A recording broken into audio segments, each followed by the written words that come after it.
The First Cloak. Midday had settled over Riften like a warm, restless sigh. I'd spent the night tucked among its noisy streets and tangled stories. A city that seemed stitched together from equal parts shadow and scandal.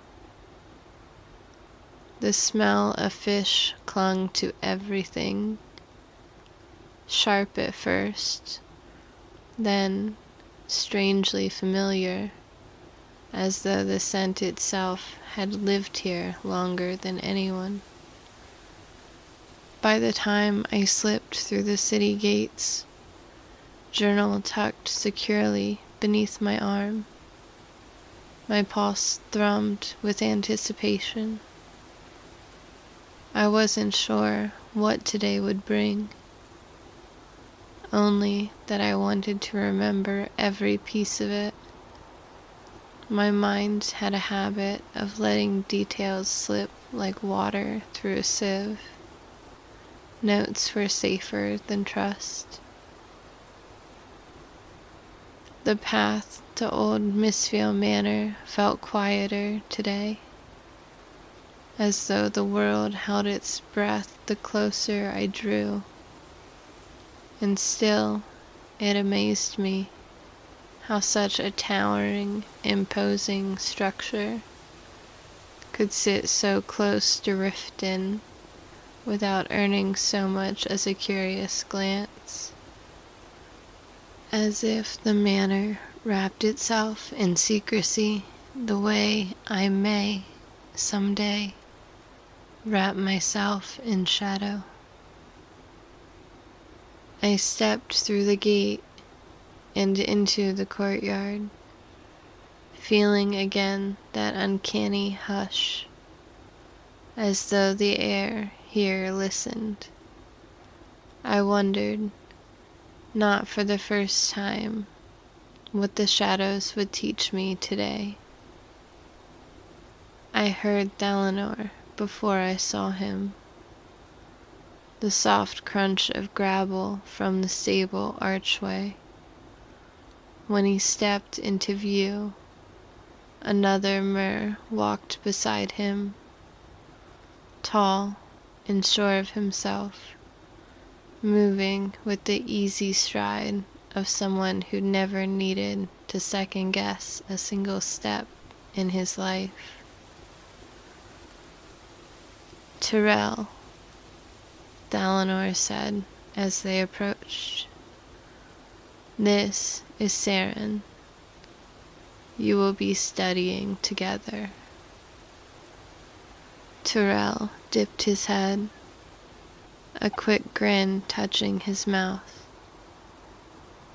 So, you're the one, he said, hears the dark better than most. Guess that makes two of us now. I tried to return the gesture, but my words stuck somewhere behind my teeth. His tone wasn't unkind, just light, confident, a bit bold. I never knew what to do with energy like that. Tyrell was an Altmer, though not in the way I had learned to expect. There was an ease to him, careless in the gentlest sense, where most of his kind carried precision and restraint. The confidence was still there, quiet and unforced, but it didn't demand attention. It simply existed. His clothing was simple, worn in rather than maintained, as if he cared more for movement than the appearance. It surprised me. We seemed close in age, though there was something in the way he spoke unhurried, warm, that made him feel older and lighter all at once. He smiled easily, talked easily, and I found myself envying that comfort without meaning to. His hair was silver, slightly untamed, falling just low enough to brush his brow before he tucked a strand back behind his ear.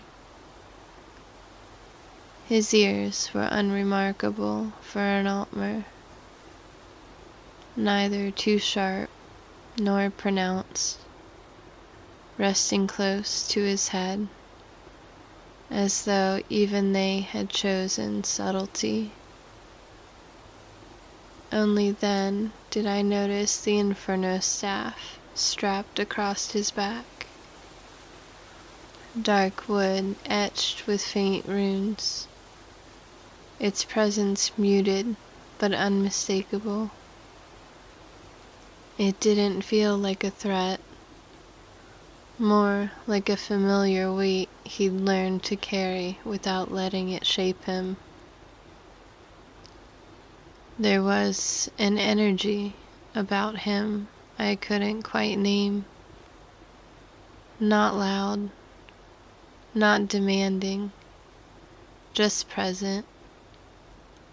It drew my attention before I could decide whether I wanted it to, and that unsettled me more than I cared to admit. Both of you, Thalanor said, stepping past us toward the courtyard. With me. The courtyard looked darker than it had any right to be, as though the sun had fallen behind the mountains in the span of a blink. The air felt thick with something I couldn't name. Expectation, maybe, or the shadow itself, waiting. Thalanor moved to the center, calm, the dim light clinging to the edges of him. The cloak of shadow is not absence, he said, voice steady as flowing water. As my eyes lost focus on his body, he was gone. It is presence, subtle, patient, eternal. You must not chase it. You must allow it to find you, as mist fills a hollow. It was like a cloak unfurled from around him. He reappeared. He had not moved. His eyes settled on me. Saren